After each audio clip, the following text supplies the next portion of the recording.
بسم الله الرحمن الرحيم الحمد لله والصلاة والسلام على رسول الله صلى الله تعالى عليه وسلم.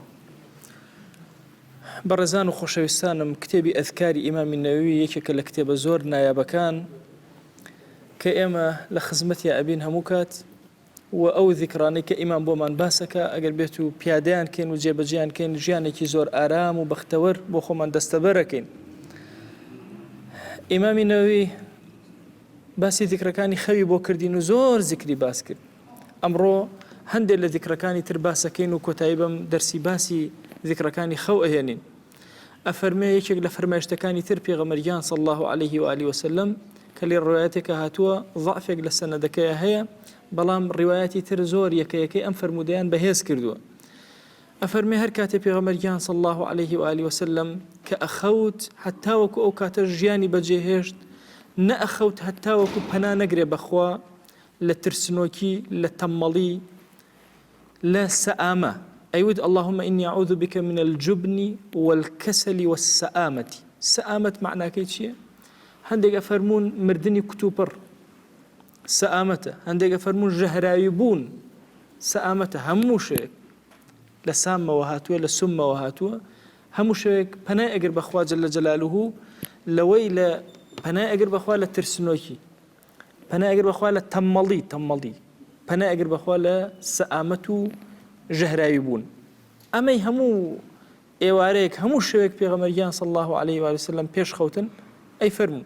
پەنای ئەگر بەخوا لە بخل بەخیلی لە ڕەزیلی لە چروکی مەسائلی ڕەزیلی طبعا زۆر خەتەرە لە حیاتی ئینسانی موسڵمان. کەسی موسڵمان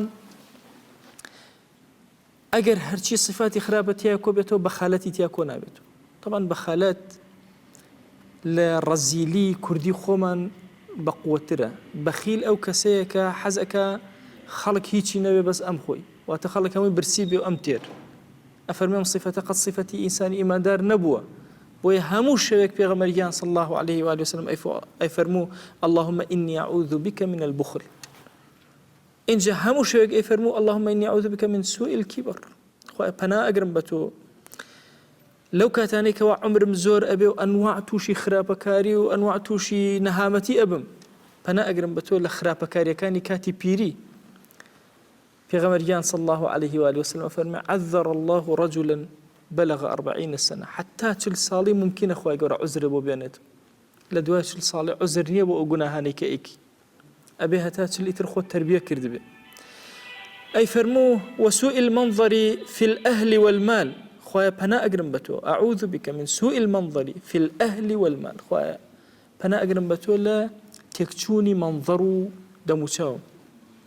طبعا منظر لهندي الروايات بكآبة المنظر هاتو لهندي الروايات بسوء منظر هاتو. علماء أفرمون تشش تيك دموشاوي إنسان تيك أدا أفرمون غم هم يضلي إنسان دموشاوي إنسان تيك أدا بوي أفرمون خوايا پنا أجرم بتو لويك لأهل ما لمال ومنال ما لدور وبر ما لمال وسروة وسامان ما خويا توشي أم حالتنا من بهويا نوا سوء المنظر بودروز به أو نغمي في بخوم دموتاوام تيك بشي بي. إن جاء فرمو خويا بنا أقرم بتول عذاب قبر خويا بنا أقرم بتول الشيطان بنا أقرم بتول فيلكان الشيطان.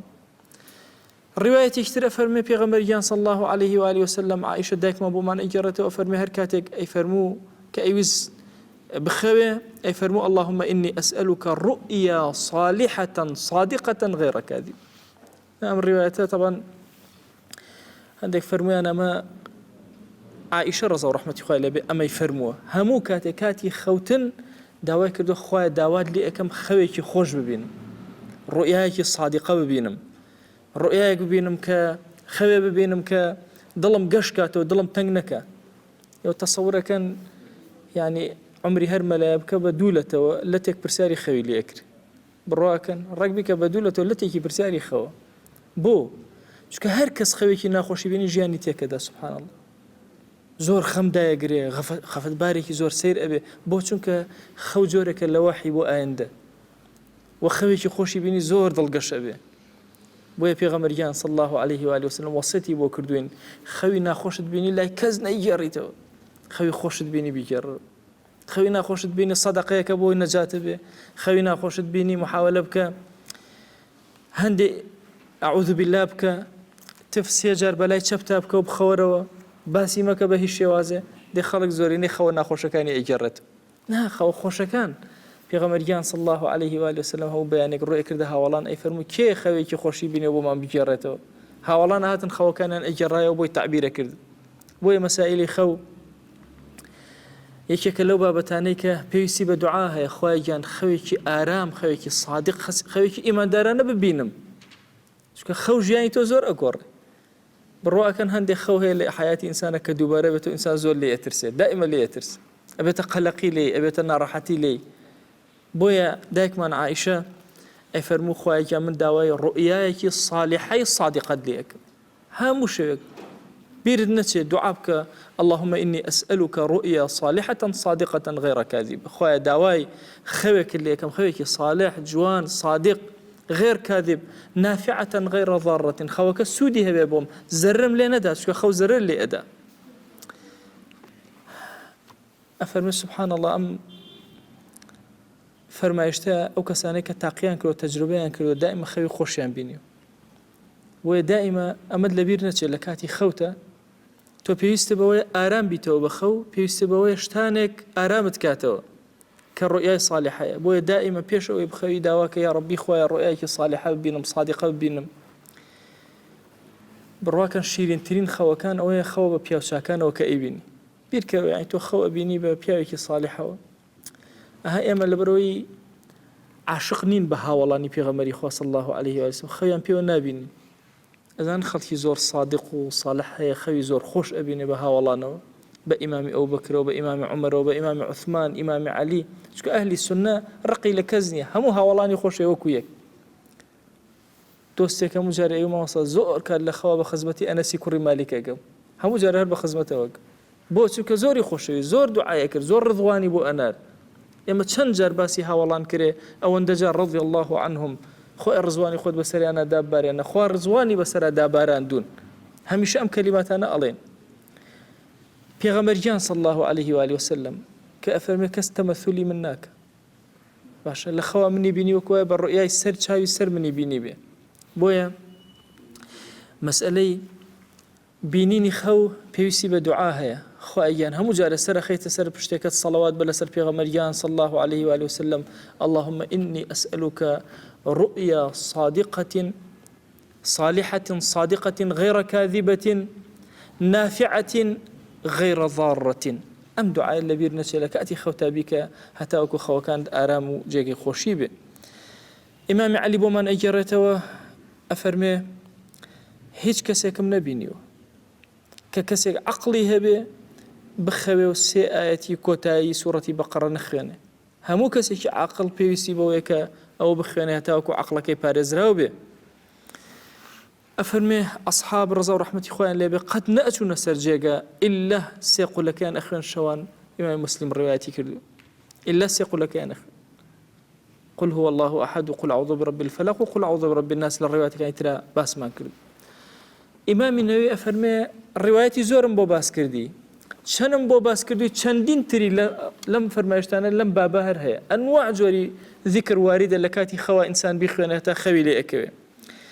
ئەفەرمی ئەگەر کەسێک توانی ئەفەرمی لەبەر مەلەلی زۆر هەمووی بۆ باز ناکەم بەسە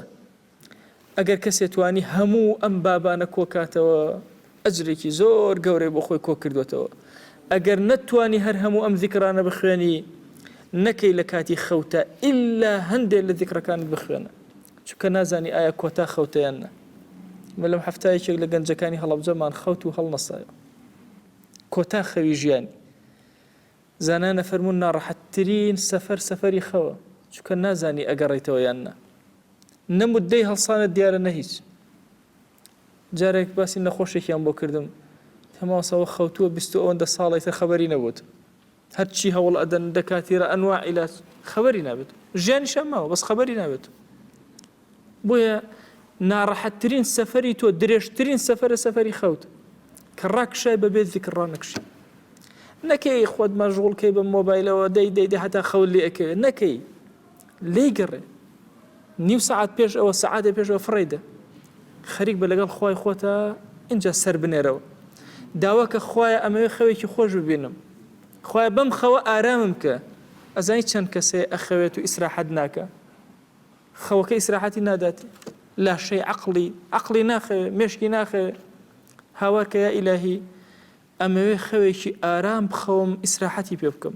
خوای گیان ئەمەوێ داوا لێ یەکەم بە گەورەی خۆت خەوانێکی جوان بێنەرە زەینم بێنەرە مێشکم بێنەرە ذهنم ئەم دوعایە زۆر گرنگە بۆ ئەو کەسانەی کە ئەو دوعای دایکمان عایشەکە عرضم کردن بۆ ئەو کەسانەی کە خەوێکی یا بەردەوام خەوی ناخۆشە بینن ئەبێ ئیلا ئەو دوعایە بکەن تاوەکو ئەویان لە کۆڵەکە بۆیە ئیمام ئەفەرمێ ئەگەر هەموویت پێ نەکرا ئەم ذیکرانە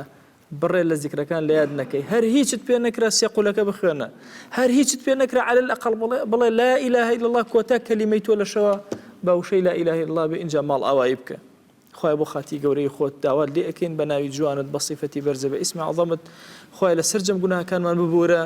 ئەم فەرمایشتانەی پێغەمبەرگیان صلی الله عليه و آله وسلم بکەرە چرایەکی ڕووناک بۆ ئەم ژیانمان بۆ ئەو ژیانمان